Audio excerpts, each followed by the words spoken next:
time to wake up. The show is about to start with lots of stories about poo and a bit of heart. When it comes to Joanne, you won't find no faults. But if you mess with the ball, you might get the shoals. It's time for Mornin. It's Morning with Bill and Joe. It's time for Mornin. It's gonna be a heck of a show. It's Bill and Joe.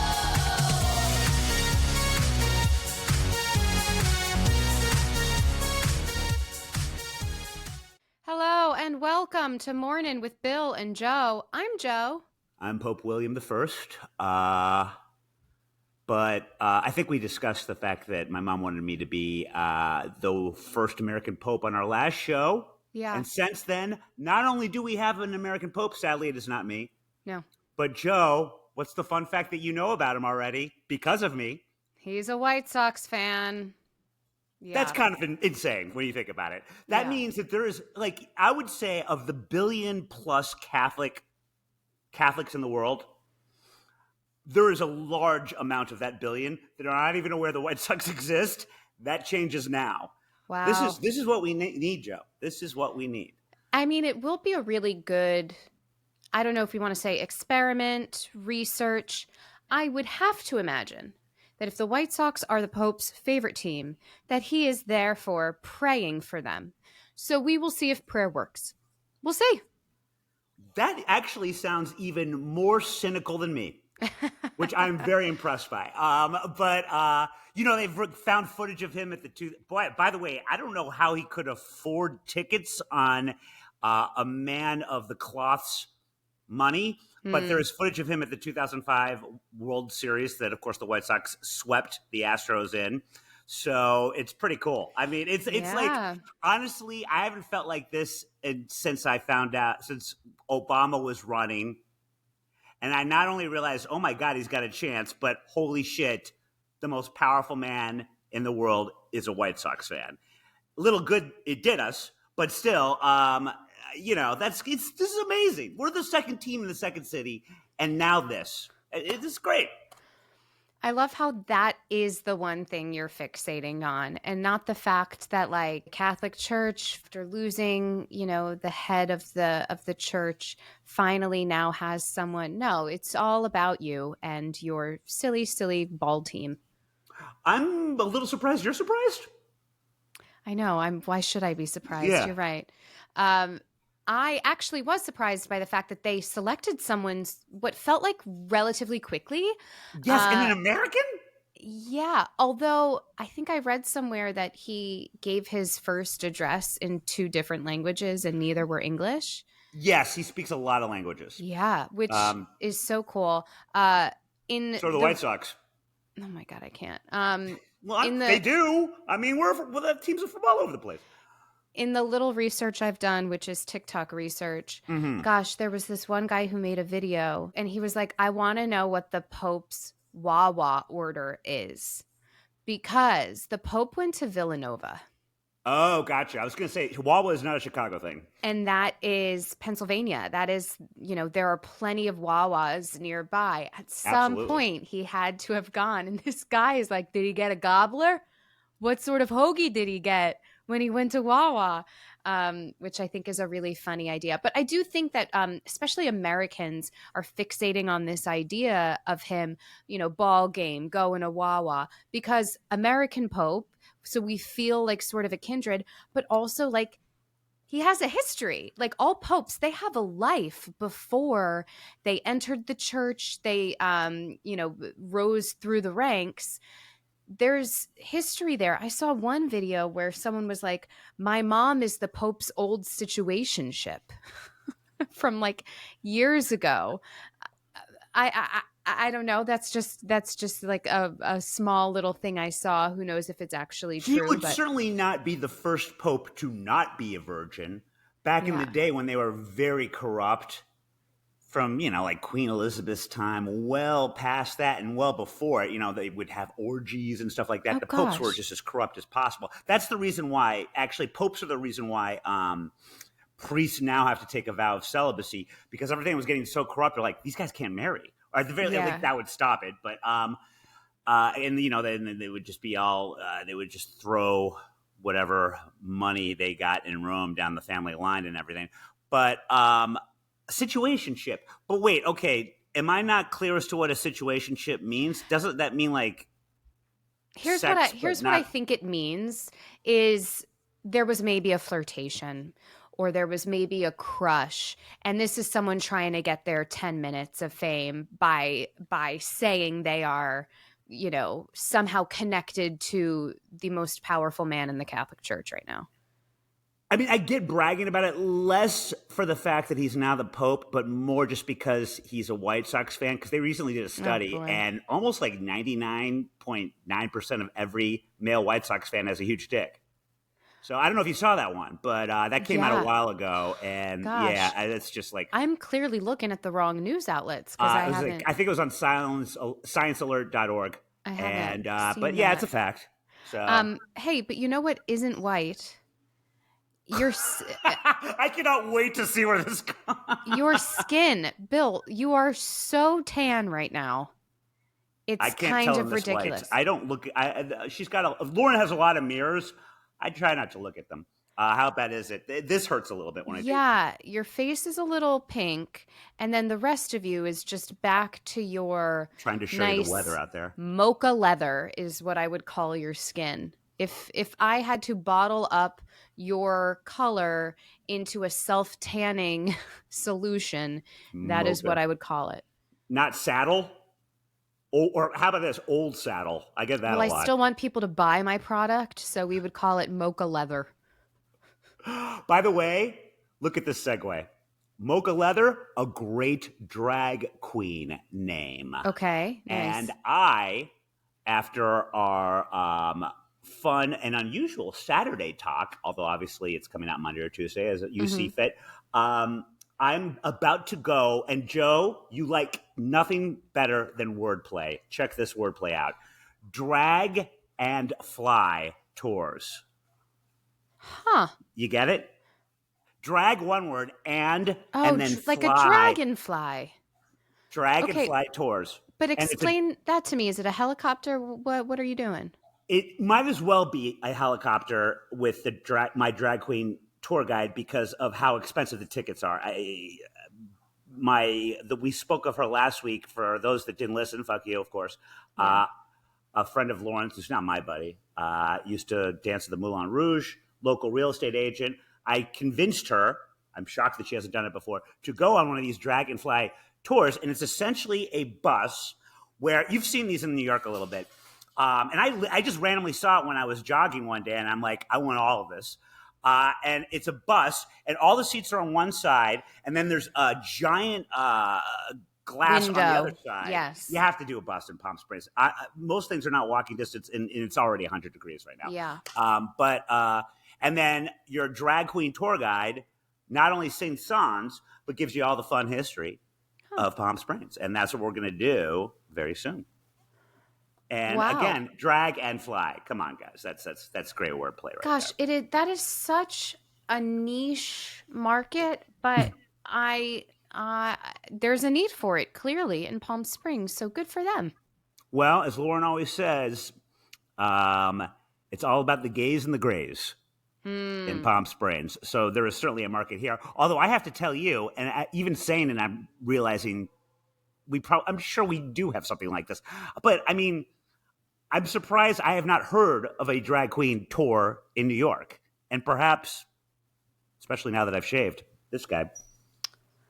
Yeah, I'm not sure of the tour. There's certainly a plethora of drag brunches. In here as well. And classic performances. But yeah, maybe there is a little bit of room, Bill. You should add it to your repertoire. I mean, I don't think I have that pronounced of an Adam's apple, so I really feel like I can make this work. Well, that doesn't even matter. It's really, all about the hair, makeup, and costume. Not to sound as super straight as I totally am, can't emphasize that enough. Not a big makeup guy. And not because it somehow affects my masculinity, because I'm all about this drag tour thing that I am now going to steal and take to New York and do myself. But I absolutely remember at Fox News You could not get me from Red Eye back to the green room to get one of those cloths to get that crap off of me quick enough. But I'm sure you saw this, although you probably didn't, to your credit, probably didn't go out as much after the show as I did. But it would always be funny to me how many times the other guys, not girls, would keep the makeup on. And I never was sure if it was because they thought it made them look better, or a little like our Blue Man Group story, where they wanted someone to come up to them at the bar and be like, you wearing makeup? And then they could say they were just on TV. Yeah, I think it was probably a little more of the latter. Yeah. But, it just feels like I don't know how women do it. Like, it just feels like there's this, the gunk just permeating your pores and ugh. Yeah, it is a lot. It's pretty gross. I don't usually wear, like, I don't shellac it on. Well, you're a natural beauty, Joe, but there. I really Congrats am. on the fishing. Thank you. But yeah, like it feels very gross. And then God forbid there'd be a night where I had to leave really quickly or just kind of forget, and then it just sort of looks like sort of a shroud of Turin on my pillow. If I forget to take it off, like it was just, it was a lot of foundation, I think, was it? I don't know. You know, there are certainly some men who I think get really into it, like Halloween, for example. Sometimes guys will go full drag or just like fully commit to either costume or high heels or makeup or hair or whatever. And then they're just like really enjoying it, which there's nothing wrong with that. But it's just like, listen, you don't only need Halloween to do this. If you like this so much, go ahead. No one's stopping you, especially in a city like New York, you know, or Palm Springs. Yeah. No, there's something oddly claustrophobic about it. I don't know. Yeah. But yeah, so I will definitely report back to you about that. I'm looking forward to it. Also, again, it's just gotten very hot, so I will be happy to be in that air conditioning. But other than that, I hung out with our old pal Sean Kanan and Michelle. Oh, yes. Kanan. How is Sean and his wife? Yes, Sean Kanan, wonderful actor, and also has just made. Oh God, I forgot it. It's in the. He just made some Karate's Bad Boy hot sauce that is available in stores now. Nice. That I have already made a spicy margarita with. It's very good. So I urge everyone to get that. And boy, this is really going to excite you. Wait for it. We went antiquing. Whoa. What did you find? A lot of stuff that was awesome that I couldn't afford. For me, going antiquing, which of course I love, it's certainly window shopping. Mm-hmm. But here things are a little cheaper than they would be in New York. Evel Knievel, game worn leather jumpsuit, probably mid 70s. The stars, the stripes, the cape, the whole bit was at one place that we went to. What do you want to take a guess? How much? 2,000? 2,000? Yeah. $12,000. Wow. So obviously I put a bid in.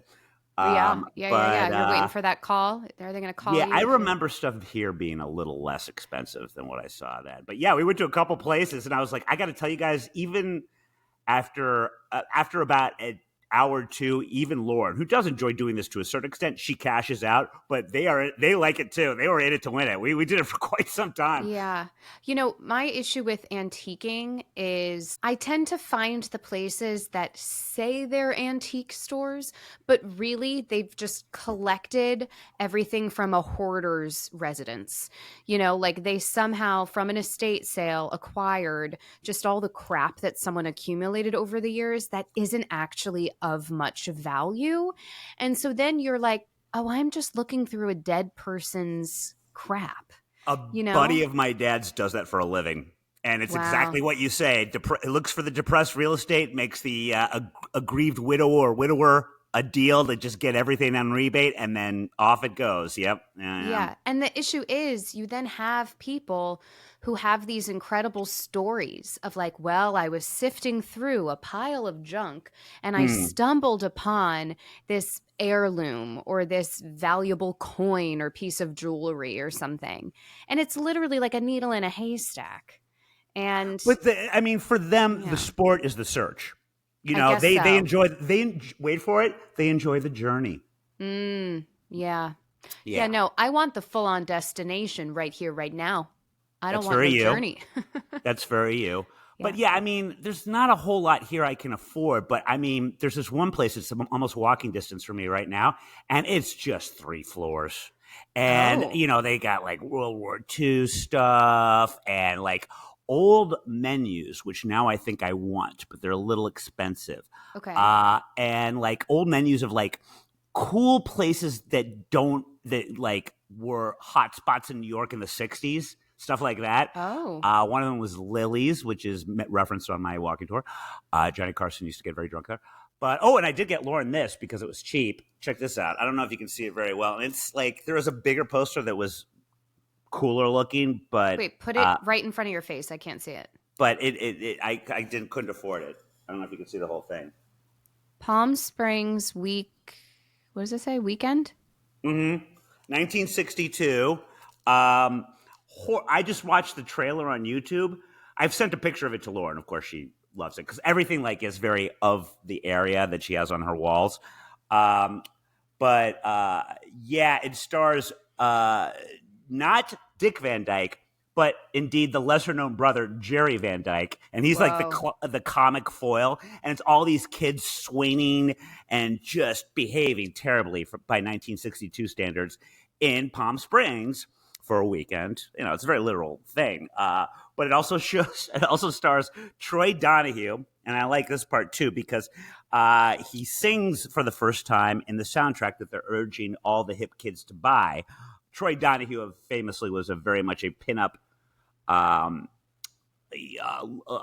of all the teens, but very early on, he was rumored to be gay to the point where it ended his career. Oh. Like Rock Hudson, it didn't really hurt him until, sadly, he got AIDS in the 80s. But for whatever reason, there were so many tabloid stories about Troy Donahue that it sadly ended his career really early on, but not before Palm Springs Weekend came out. I'll tell you that much.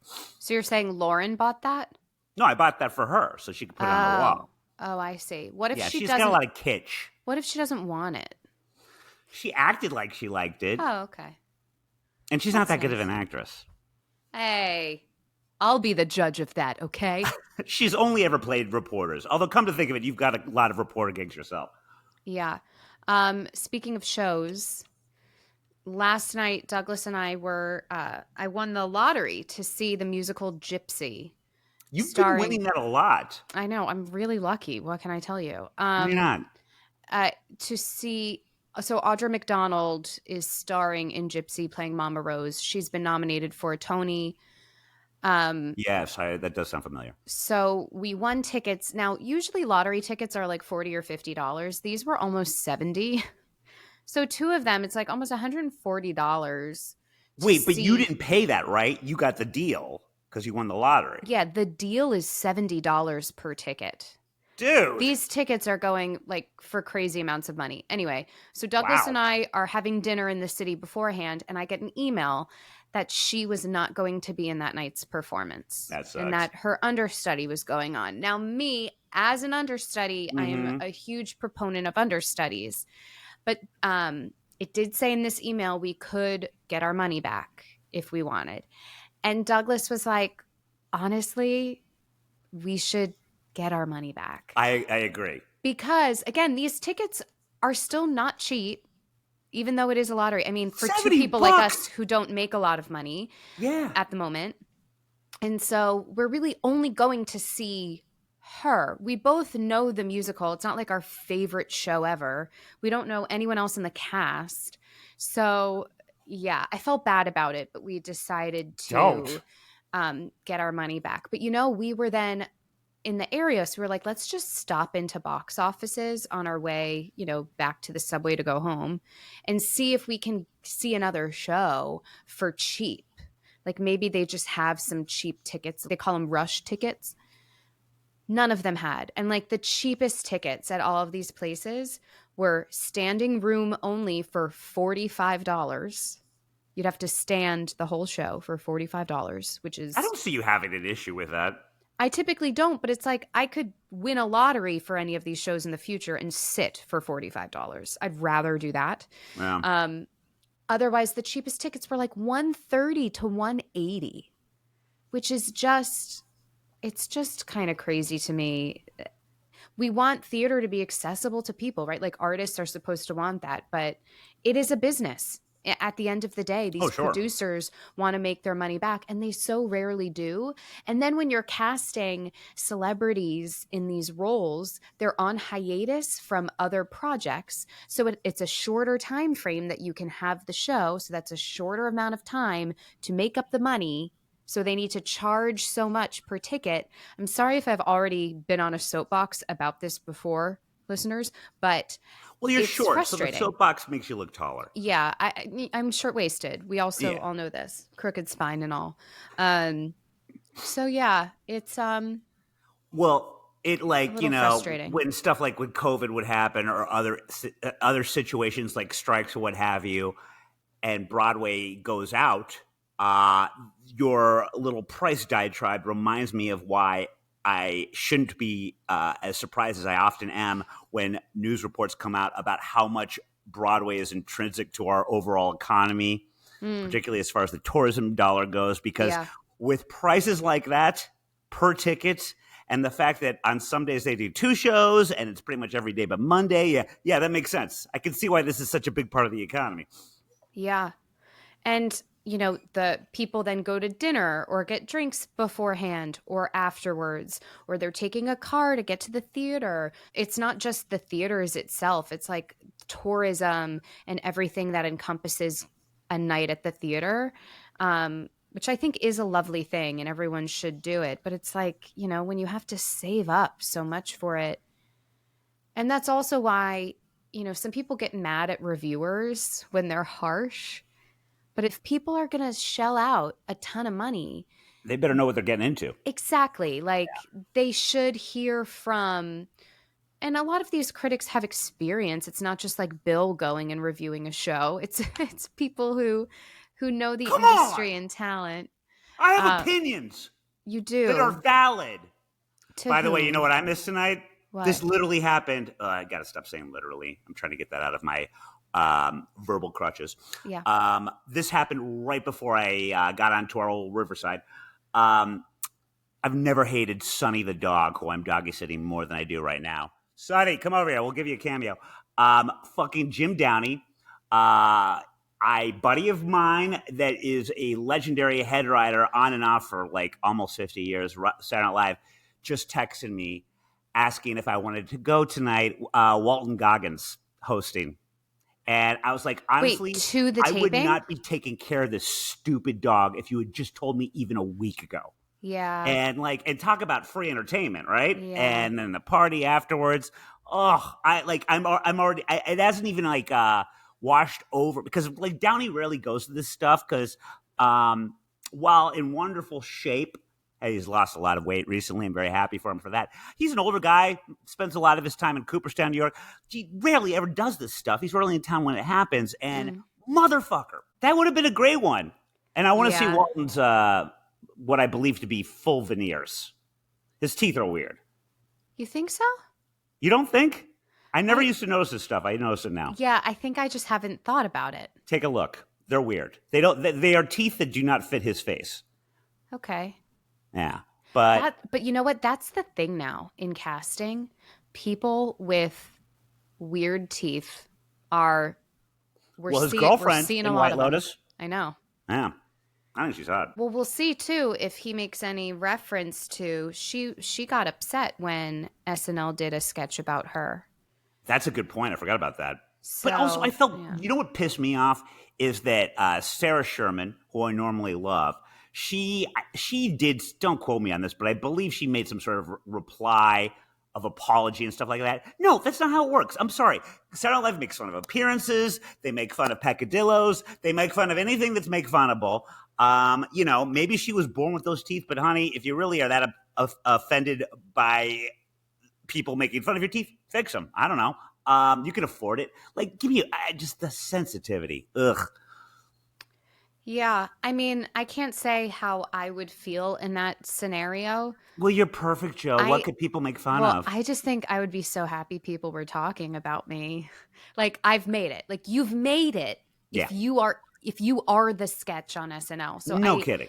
I think I would find more joy than despair in that. But who knows? We'll have You to know what see. the equivalent of that would be almost is if Freddie Mercury fans got pissed off that what's his name was wearing those chiclet teeth Oh in yeah. the Queen movie because it's more than that, man. And yeah, he had fucked up teeth, but why put attention on it? It's just so stupid. Well, okay. Maybe if there was an SNL sketch where someone came out with just like an absolutely crooked spine, just like a deformed crooked spine, then I might be like, okay, that But you hurts don't me a have little that. bit. If But your spine exactly. actually looked like that, I can see that that might be Oh, problematic. that hurt But just then. teeth, you got to get you to Pilates. Yeah. But you don't have that. Like, and teeth Yeah. are different than a spine issue. Spines. I don't know. I just think it's They're ridiculous. both bones. Well, and also like the every Barbara Walters impression from Gilda Radner on even into like even the most current cast. What do? They all make fun of her kind of speech impediment. And it's Yeah. just like, but she's of the generation where she's not going to fucking complain about it. But kids today, Yeah. I that's mean, what I say. it's a good question though. How much longer do you think SNL will live? Isn't it still pretty relevant? I mean, the Sure, but 50th anniversary I thought was amazing. if you're if you're having people upset and you're apologizing and there's things you feel you shouldn't do, like at what point are they going to be like, we can't make fun of anyone anymore? Right. No, that is true. Here's hoping that that pendulum is swinging Yeah. back a little bit. But well, they're also, which I do think is probably a mistake, but they're now in the process of casting a SNL England. What? So it's going to be a separate SNL show based in London with British cast members. Okay. Why haven't they done it before? I kind of was thinking that too. I mean, Monty Python begat SNL to a certain extent, but I don't know. Yeah. I'll be interested to see if it works. Yeah. I mean, I'm sure that Brits will find it funny. I just don't know that the humors will be able to cross the pond, you know?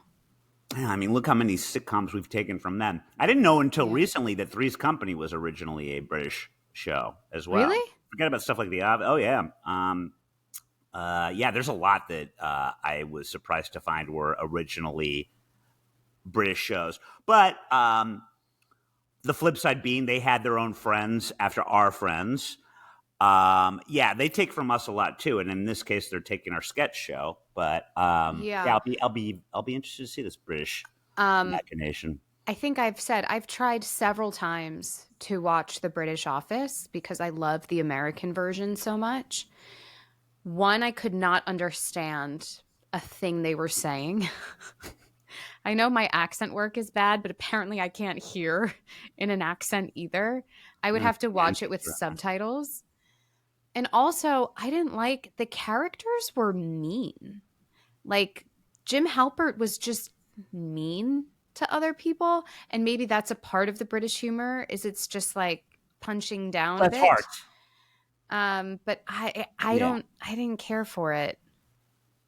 I recall liking it at the time. I've actually, and this sounds so fucking lame, because that sounds like I'm like some sort of like wannabe cool guy hipster, and it's just for no other reason than I just have never watched it. But I have only seen the British version, which was only like 2 seasons. What? I've never seen. Yeah, I. By the way, that's what a great co-host I am. I sit there and I suffer through all your comparisons, all your Office references Wow. for 7 years. I've never seen a full episode. Wow.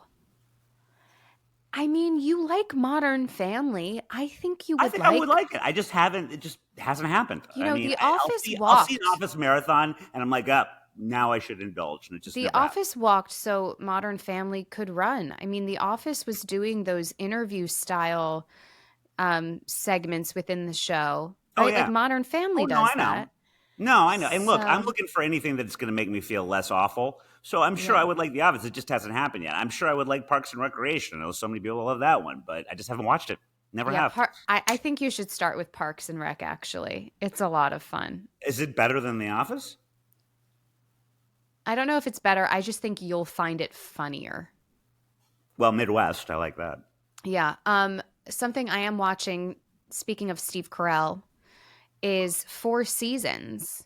I've been watching it. Yeah. So Yeah. I'm only on Summer, the first episode of Summer. So don't spoil I wish anything. you had told me because we could do this on the YouTube because it is in the public domain, but I was actually just listening to Vivaldi. Could have had it on in the background. Oh, that's okay. It's I don't know how I feel about it. So it's got great cast: Steve Carell, Tina Fey. Crap, what is his name? That one guy that was just nominated, because he replaced Sing a Sing. straight couple from the movie, and it's him and his Wait, it Latin was a American movie? boyfriend. Huh? It was a movie? I don't know the movie. I'm sorry. You were such a typical millennial. No interest in anything that didn't happen during your time on Earth. Yeah. Yeah, 1981. Alan Alda, Carol Burnett. What's his name? Oh gosh, the guy. He's a famous character actor who recently died. Alan Alda's in it as a reference to the original. I was don't know if busy he's on the first watching episode. Mary-Kate and Ashley films during this time. So No, you weren't born then. But see, here's the thing, But in Joe. the 80s. I'm aware of things that happened before I was born. You should be too. Yeah, but you like history. This isn't even history. This is just pop culture Anyways, stuff you the should know. show is, I don't know why Carol Burnett's on it. I think it's pretty funny. It's okay. There are some moments where I'm like, the writing could be better, but it's an interesting idea. I'm listening. I'm just having Vivaldi queued up for when we end the show. And I just, yeah, it's just something nice and simple to watch when you're like, if you're doing other things. Sorry. Boy. Sorry. No, it's almost like background music. Yeah. There are no. Well, I mean, I won't give you any spoilers, but the last episode I watched, it ends weirdly on a cliffhanger. I won't say how, but I think that was the last episode. So it's an interesting end. So I'm wondering if they want to extend it for another season, for 4 more seasons. Probably. But yeah, in the movie, it's just the movie. And then weirdly, I did not know this, Alan Alda. So the movie came out in 1981, big hit. And Alan Alda and Carol Burnett play Tina Fey and Will Arnett. No, not Will Arnett. What's his name? I forgot his name, but her husband. Yeah, on Saturday Night Live. They're the couple. But they all have the same names as they did in the movie. But then I did not know this. I guess I don't even know if Alan Alda starred in this one. Alan Alda wrote it, directed it, and then starred in the movie. And then he did a mini-series version in 1984. So it wasn't that long after the movie. That did like every season was an episode, like they're doing now, which I had no idea about until this thing came out. But it's a Schultz family favorite, the original. Yeah. Okay. Well, now maybe I'll add it to my list of movies. I honestly watched it recently because my dad just watches stuff on repeat all the time. And so we would watch it like at least once a year when I was a kid. You don't need to put it on your list. I mean, it's fine, but it's a nice time capsule of 1980, but you're not going to like it. You're not going to laugh. I mean, this one was fine, but I didn't have many belly laughs. Yeah. Yeah, there's not many. It's just like, okay. Yeah. And the problems are not earth-shattering. Yeah. Some shit goes down, but like... Although I will say, Steve Carell, aging like a fine wine. Interesting. You find him attractive. I think I find him more attractive now. You're not the only one to say that. He was on The Office. Oh, you're definitely not the only one to say that. He's getting all gray, and he has a beard, and it's just like your beards. It looks good on him. Yeah, maybe that's what it is. He's just looking more like my husband now. Well, the other thing too, and much like our pal Constantine, I have the same sick ability to notice this. A lot of it has to do with his hair plugs. Particularly if you look can't at the with first you. couple seasons of The Office and when he would can't do with sketch comedy, you. there are some notable changes. And the hair plugs.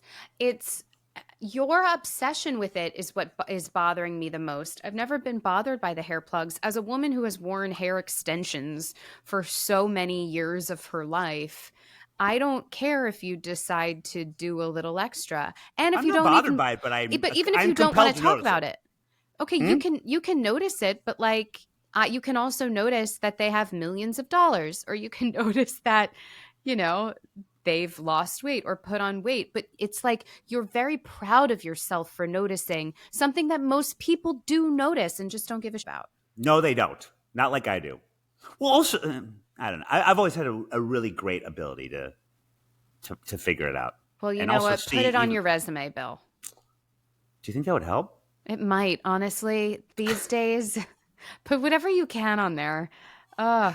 Oh, I don't know how much you want to talk about it. Speaking of, I guess since it's going to be set SNL London, it's not technically theft. But speaking of theft, any thoughts on Deep Cover? Oh, God. I actually still haven't watched the trailer. Oh, watch the trailer because we're getting ahead of ourselves. I should have sent you an MK Improv graphic for this topic.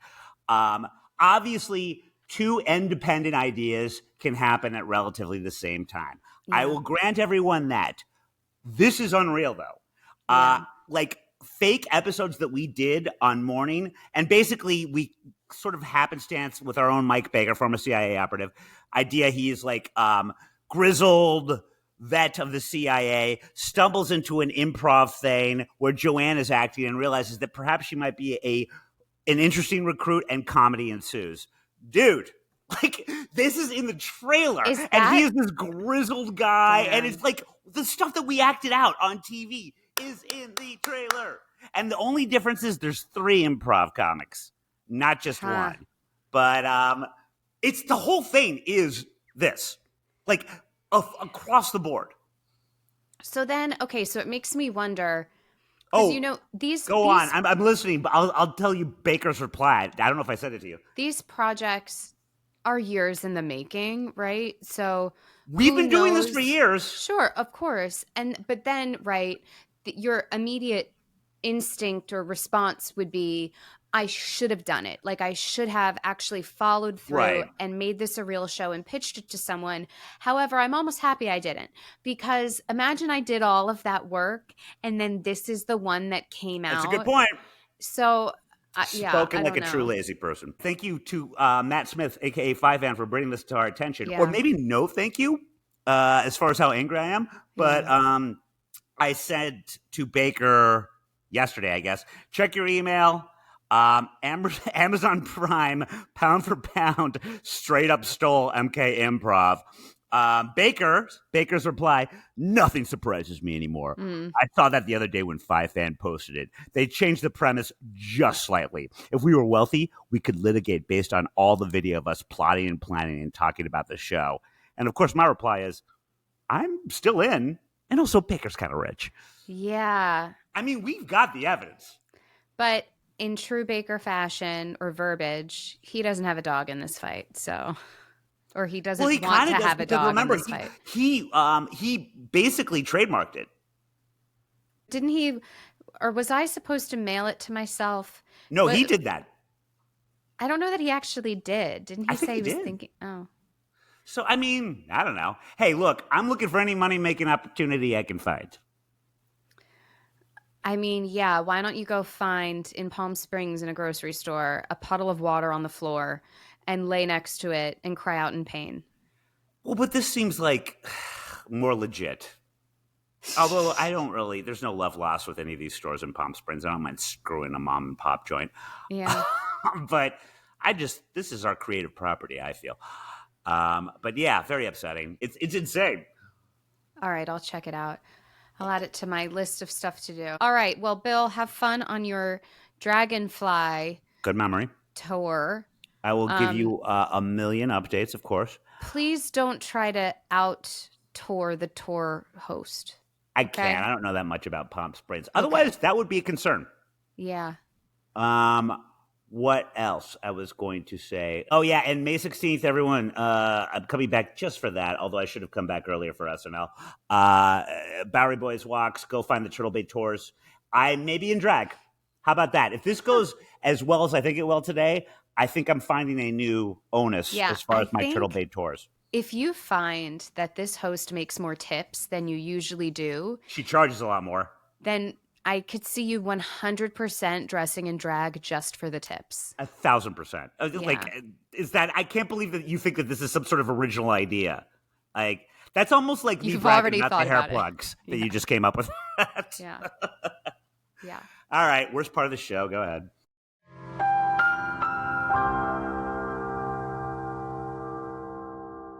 Tonight, I am seeing Real Women Have Curves on Broadway. It's nominated for Tonys, and I'm going for free because my friend is taking me. Ironic, since you have often been compared to a 12-year-old boy. But it'll be interesting for you to see women that have actual curves.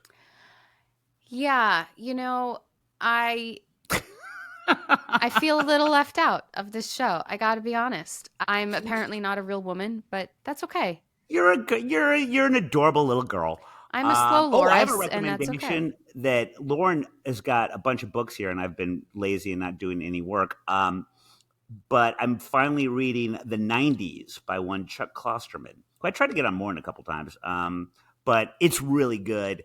I, being a nostalgic idiot, would probably, but I know you would really like it. What is it about? The 90s? The 90s, yes. Oh boy. Yeah, it's like there's just chapters on. There's a lot of stuff that I've forgotten, like just even TV shows and stuff like that. But it's really good. Ooh, Bill, you should start writing a book now called The 2020s. So then you can have a book ready to go about this decade. I don't plan on living much past 2027. Oh, fair. Yeah. I know who I am. All right. Well, I guess Amazon Prime will do it instead. Yeah, fuck you, Amazon Prime. Intellectual property. All right, everyone. Thanks for watching. Continue to like, subscribe, comment, follow, all the things. We love you. Bye.